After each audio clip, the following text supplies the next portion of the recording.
Hi friends, எல்லாருக்கும் வணக்கம். இந்த விலாக் மார்னிங் ஒரு 9:00 இருந்து மதியானம் ஒரு 2:00 வரைக்கும் எடுத்த விலாக் தான் இது. வீடியோக்குள்ள போறதுக்கு முன்னாடி இந்த வீடியோ பார்த்துட்டு இருக்கவங்களுக்கும், என்னை இதுவரைக்கும் சப்போர்ட் பண்ணவங்களுக்கும் ரொம்ப ரொம்ப நன்றி. வீடியோ பிடிச்சிருந்தா கண்டிப்பா லைக் குடுக்க மறந்துறாதீங்க. அதோட உங்க ஃப்ரெண்ட்ஸ் அண்ட் ஃபேமிலிக்கும் ஷேர் பண்ணுங்க. மறக்காம நம்ம சேனலையும் சப்ஸ்கிரைப் பண்ணுங்க. மார்னிங் ஒரு 9:30க்கு பிரேக்ஃபாஸ்ட்லாம் முடிச்சுட்டு ஒரு சின்னதா ஃபேஸ் பேக் ஒண்ணு போட்டேன்.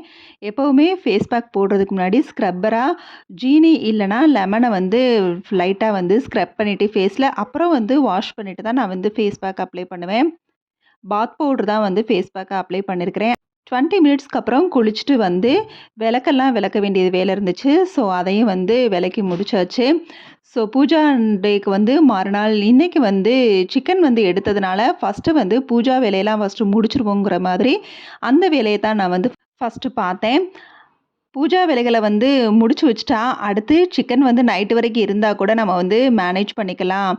இல்லன்னா இத வந்து கிளீன் பண்றதுக்காக நான் வந்து இது பண்ணணும். இது நான் மறுநாள் நான் வந்து வீட மட்டும் மாப் போட்டுக்குவேன். மத்த கிளீனிங் பூஜா ஒர்க்கெல்லாம் முடிஞ்சா கொஞ்சம் நிம்மதியா இருக்குங்கிறதுக்காக அந்த வேலைகள தான் பார்த்துட்டு இருந்தேன்.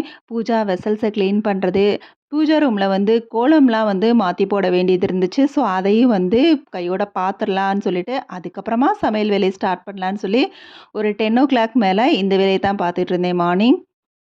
மாக்கோலம் எப்போ போட ஸ்டார்ட் பண்ணேனோ பூஜா ரூம்ல, அப்ப இருந்தே எனக்கு வந்து ரொம்பவே பூஜா ரூம் வந்து மங்களகரமா தெரியும். அதனால இது இல்லாம இப்ப என்னால இருக்கவே முடியறதில்ல. ஸோ கண்டிப்பா வந்து சேஞ்ச் பண்ணி போட்டுருவேன் நல்லா கிளீன் பண்ணிட்டு.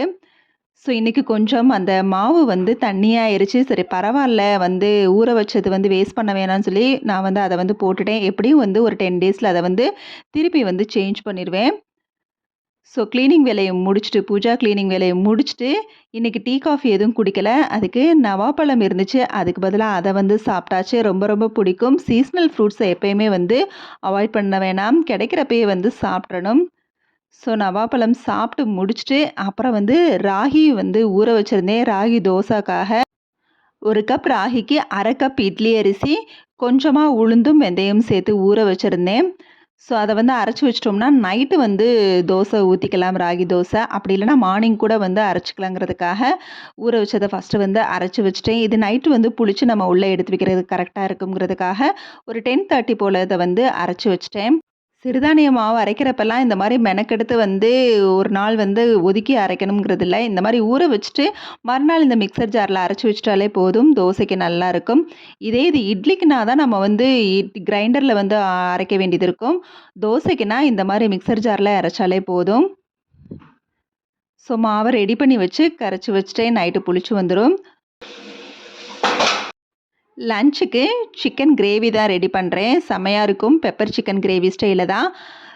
சூப்பரா இது வந்து பரோட்டா கூட ரொம்பவே டேஸ்ட்டா இருக்கும். நம்ம இந்த ரெசிபி செஞ்சுட்டு கடையில கூட பரோட்டா வாங்கி நம்ம வந்து சாப்பிடலாம். ஆல்ரெடி இது ஒரு வீடியோல வந்து நான் ஷேர் பண்ணியிருக்கிறேன். ஒரு பேன்ல எண்ணெய் ஊத்தி பட்டை, கிராம்பு, அன்னாச்சிப்பூ, சோம்பு, பிரியாணி இலை, முந்திரி பருப்பு, ஏலக்காய் இதெல்லாம் சேர்த்து பெரிய வெங்காயம் நீளவாக்குல கட் பண்ணது அதையும் சேர்த்து இஞ்சி பூண்டு பேஸ்ட்டையும் ஆட் பண்ணி நல்லா வதக்கி விட்டுட்டு 2 தக்காளி பழம் நல்லா பெரிய தக்காளி பழமா சேர்த்துருக்கேன். நல்லா வதங்குனதுக்கப்புறம் சிக்கனை இதோட ஆட் பண்ணி ஒரு 2 நிமிஷம் விட்டுட்டு, அதுக்கப்புறம் வந்து கிரேவி பொடி ஆட் பண்ணிக்கலாம். நான் எப்பவுமே பிரீத்தி கிரேவி பொடி தான் ஆட் பண்ணுவேன். ஸோ ஆட் பண்ணி நல்லா வதக்கி விட்டுட்டு, அது கொஞ்ச நேரம் தண்ணியெல்லாம் ஊத்த வேணாம். வதங்கட்டும். அந்த நேரத்தில தேங்காய் வத்தல், கொஞ்சம் சோம்பு, பட்டை, கிராம்பு, அன்னாச்சிப்பூ இதெல்லாம் வந்து பேஸ்ட் பண்ணியிருக்கிறேன். பேஸ்ட் பண்ணதை இதோட வந்து ஆட் பண்ணி நல்லா கலந்து விட்டுட்டு, ஒரு 2 நிமிஷம் வந்து நம்ம தண்ணியெல்லாம் ஊத்த வேணாம். நல்லா வந்து மசாலோட வதங்கட்டும். ஏன்னா சிக்கன்ல இருந்தே நம்மளுக்கு வந்து தண்ணி பிரிஞ்சு வரும். ஸோ மூடி வச்சு குக் பண்ணிடுறேன். மேக்ஸிமம் வந்து நான்வெஜ் சமையல்னாலே வந்து குக்கரில் தான் வந்து சாதம் வைக்கிறது கொஞ்சம் டேஸ்ட் நல்லா இருக்குங்கிறதுக்காக. ஸோ வச்சு விட்டேன். இப்போ நல்லா வந்து தண்ணியெல்லாம் பிரிஞ்சு வந்திருக்குது. இப்போ நம்ம மிக்ஸர் ஜாரில் நல்லா தண்ணியை அலசி ஊற்றி கொதிக்க வச்சுக்கலாம். ரொம்ப தண்ணி ஊற்றிட்டிங்கன்னா அது கொதித்து வத்துற நேரத்தில் அந்த டேஸ்ட்டு கிடைக்காது. எப்பவுமே நான் வீட்டில் வந்து மோர் இல்லாமல் இருக்காது. மேக்ஸிமம் வந்து வாரத்தில் ஒரு 5 நாளாவது வந்து மோர் வச்சுருவேன். அதுவும் நான்வெஜ்னா கண்டிப்பாக வந்து மோர் இருக்கும். ஸோ மோரை ரெடி பண்ணிவிட்டு இங்கே நல்லா வந்து கிரேவியும் வெந்து வந்துருச்சு. கடைசியாக இறக்குறதுக்கு 10 நிமிஷத்துக்கு முன்னாடி மிளகுத்தூள் சேர்த்து கொதிக்க விட்டுட்டு மீடியம் ஃப்ளேம்லேயே வச்சு தான் கொதிக்க விடணும். கடைசியாக மல்லி இலையை ஆட் பண்ணிக்கலாம். அது மட்டும் இல்லாமல் நான் சிக்கன் வதங்குறதுக்குப்பயே நான் வந்து புதினா இலையும் சேர்த்துட்டேன் நல்லா ஃப்ளேவருக்காக. ரொம்பவும் போடக்கூடாது. கொஞ்சம் மீடியமாக வந்து போட்டால் போதும். சமையல் முடிச்சுட்டு சாப்பிட்றதுக்கு முன்னாடி கொஞ்சம் காய்கறிகள்லாம் வாங்கினது இருந்துச்சு. அதையும் கையோட எடுத்து வச்சிடலான்னு தான் எடுத்து வச்சிட்ருக்கிறேன். 1:30 தான் ஆகுது. இடையில வந்து பழம் வேற சாப்பிட்டேன். ஸோ, அதனால வந்து கொஞ்சம் சாப்பாடு லேட் ஆகட்டும்னு சொல்லிட்டாங்க. அதனால ஃபுல்லா வெஜிடபிள்ஸ் எல்லாம் வந்து ஸ்டோர் பண்ணிடலாங்கிறதுக்காக எடுத்து வச்சிட்ருக்கிறேன். எப்பவுமே மார்க்கெட்டில் ஃப்ரெஷ்ஷாக நம்மளால் காய்கறிகள் வாங்க முடியும்னா 2 டேஸ் ஒன்ஸ் 3 டேஸ் ஒன்ஸ் வந்து வாங்கினா போதும். அப்பப்போ ஃப்ரெஷ்ஷாக வாங்கி குக் பண்ணுறது ஃப்ரிட்ஜில் வைக்கிறத விட நம்மளுக்கு ரொம்ப ஹெல்த்தி. நம்மளால் அப்படி முடியாது அப்படிங்கிற நேரத்தில் வந்து பல்காக வாங்கி ஸ்டோர் பண்ணி வைக்கலாம். நான் எப்போவுமே 2 டேஸ் ஒன்ஸ் தான் நான் வந்து வெஜிடபிள்ஸ் வாங்குவேன். அதிகபட்சம் 3 டேஸ் வந்து ஆகும், அவ்வளோதான். இதெல்லாம் குட்டி பாகக்காய், அந்த குருவித்தலை பாகக்கான்னு சொல்லுவோம், அது கிடச்சது. ஸோ, அது மட்டும் வெளியிலே இருக்கட்டும். மார்னிங் வந்து லஞ்சுக்கு வந்து மறுநாள் ப்ரிப்பேர் பண்ணிக்கலாங்கிறதுக்காக அதை மட்டும் வெளியிலே ஸ்டோர் பண்ணிட்டேன். இது பார்த்திங்கன்னா முருங்கைப்பூ ரொம்ப ரொம்ப பிடிக்கும். முட்டையை போட்டு நல்லா வறுத்து சாப்பிட்டோம்னா செம டேஸ்ட்டாக இருக்கும். ரொம்ப ரொம்ப ஹெல்த்தியும் கூட.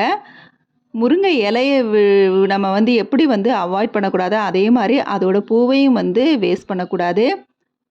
ஸோ, அதையும் வந்து கையோடு எடுத்து வச்சுட்டேன். 2 டேஸ்க்கு எனக்கு வந்து சைடிஷ்க்கு வந்து பிரச்சனை இல்லைன்னு நினைக்கிறேன். பொரியலுக்காக ரெடி பண்ணி வச்சுட்டேன். மேக்ஸிமம் என்னோட டே ரொட்டீன் வந்து இந்த மாதிரி தான் போகும். மறுநாளைக்கு ஒரு 2 டேஸ்க்கு தேவையானது ப்ரிப்பேர் பண்ணி வைக்கிறது. அப்புறம் வந்து கண்டிப்பாக ஃபேஸ் பேக் போடுறது, ஹேர் பேக் போடுறதுன்னு இந்த மாதிரி தான் வந்து டே ரொட்டீன்ஸ்லாம் இருக்கும். இதோட இந்த விளாக் முடியுது. Okay, bye. தேங்க்ஸ் ஃபார் வாட்சிங்.